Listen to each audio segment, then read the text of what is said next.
تم استخارہ کرو تو تمہیں جو رہنمائی ملے، تم استخارہ کرو کہ یہ غلام انگریز یہ سچا تھا یا جھوٹا تھا، تم استخارہ کر لو، غلام انگریز قادیانی وہ سچا ہے یا جھوٹا، استخارہ کر لو۔ اب یہ بہت بڑا ہتھیار ہے۔ مجھ سے کئی ٹی وی پر فون کر کے جرمنی سے آگے پیچھے سے دوست کس طرح میں کہتے ہیں ہم استخارہ کریں نہ کریں، میں نے کہا اگر استخارہ کرو گے کافر ہو جاؤ گے، استخارہ کرو گے اس مسئلے پر۔ ویسے استخارہ نبی رحمت اپنے صحابہ کرام کہتے ہیں ہمیں یوں سکھاتے تھے کہ جیسے قرآن کی کوئی سورت سکھاتے ہیں، لیکن استخارہ ہوتا ہے اس کام کے لیے جس کا کرنا نہ کرنا دونوں برابر ہو، مباح ہو، کرے نہ کرے دونوں جائز ہیں، لیکن آپ اللہ تعالیٰ سے خیر مانگتے ہیں، الہ العالمین دونوں طرف میں جا سکتا ہوں، شریعت کی اجازت ہے، لیکن تو بتا برکت کدھر ہوگی، کرنے میں یا نہ کرنے میں؟ کسی ایسے کام میں جس کو شریعت نے فرض، واجب، سنت مؤکدہ قرار دیا ہے، اس میں استخارہ کا آپ نہیں سوچ سکتے۔ اگر حرام کام کے لیے استخارہ کریں گے، حرام کا ارتکاب کریں گے، کفر کے حق اور سچ جاننے کے لیے استخارہ کریں گے، کفر کا ارتکاب کریں گے۔ سامعین و ناظرین، بڑی باتیں ہر مسئلے پر، لیکن میں آگے بڑھنا چاہتا ہوں، بہت ساری باتیں میں نے آپ کو کرنی ہے، ٹائم سمٹ رہا ہے۔ اگلی بات، ان ظالموں کا ایک بہت بڑا ہتھیار جو ہمارے عوام کو وہ وسوسے میں ڈالتے ہیں، بڑے بڑے دانشور، پڑھے لکھے لوگ وہ اس غلط فہمی کا شکار ہیں۔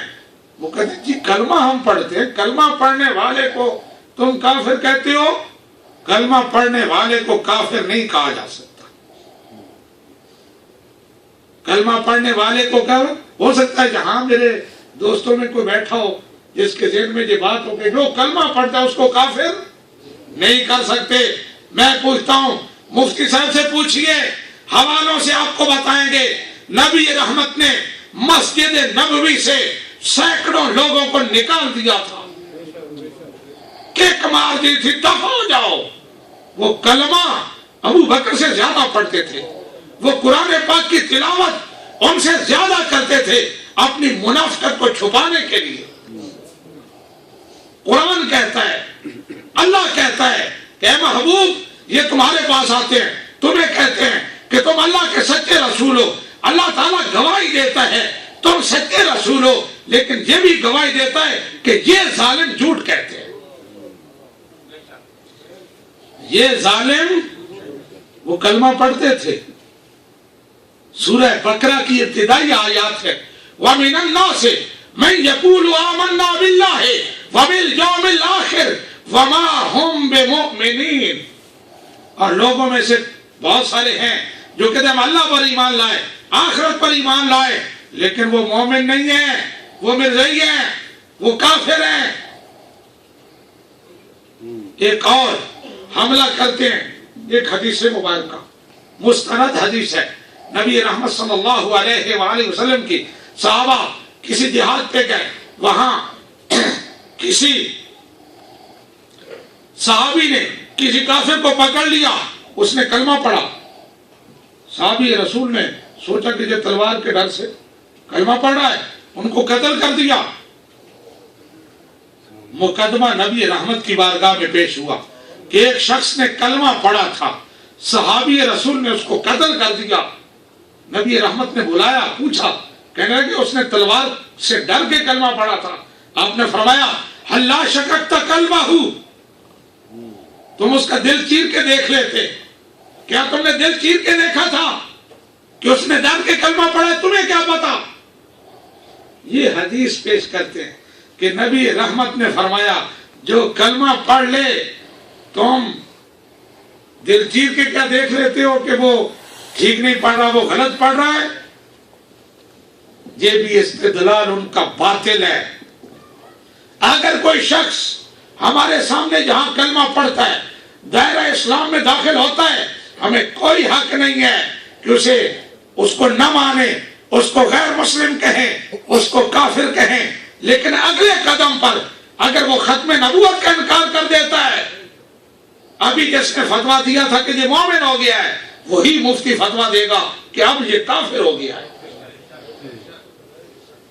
اس شخص نے کلمہ پڑھا تھا، اس صحابی رسول کو اس کے کلمے پر اعتبار کرنا چاہیے تھا جب تک کسی ضرورت دین کا وہ انکار نہ کرتا۔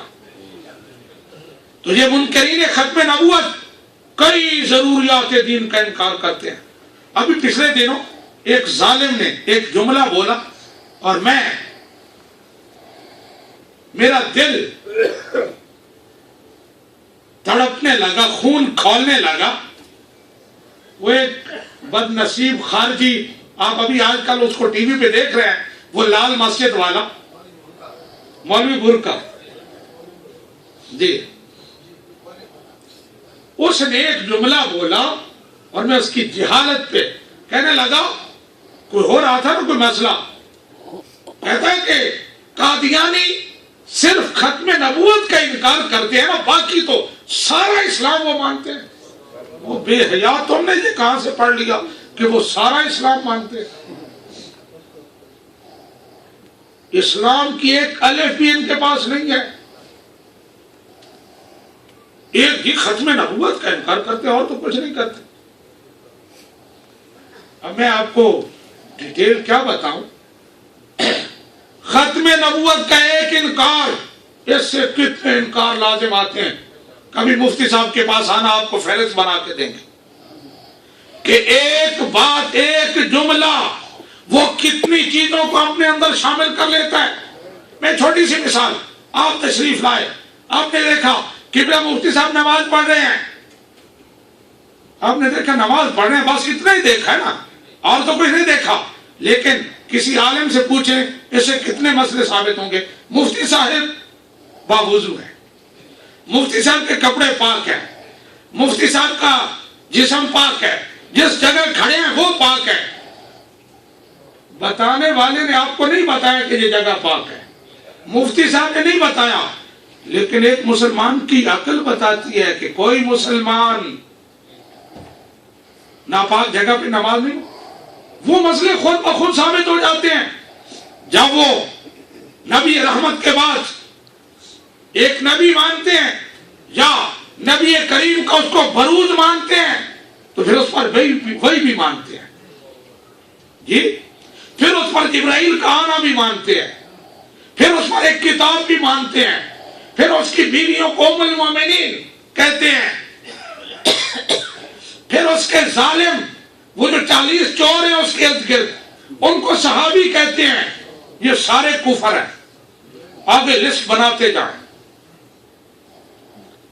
لمبی لسٹ جس کی کوئی انتہا نہیں، جس کی کوئی انتہا نہیں۔ تو کہتے ہیں ہم کلمہ پڑھتے ہیں، نبی رحمت نے فرمایا تم نے کلمہ پڑھنے والے کو کیوں قتل کیا؟ ہم کہتے ہیں بالکل کوئی کلمہ پڑھے، ہمیں اسلام حکم دیتا ہے کہ اس کے کلمہ پڑھنے کو مانو، لیکن اس وقت تک مانو جب تک وہ کسی اسلام کے بنیادی عقیدے کا انکار نہ کر دے۔ اگر انکار کر دے، گستاخی رسول کر دے، دن میں 100 مرتبہ کلمہ پڑھے، ہر روز قرآن پڑھے، ہزاروں نوافل نمازیں پڑھے، حج کرے، وہ کافر ہے، کافر ہے، کافر ہے۔ ایک اور وسوسہ ڈالتے ہیں کہ کفر کا تعلق تو دل سے ہے،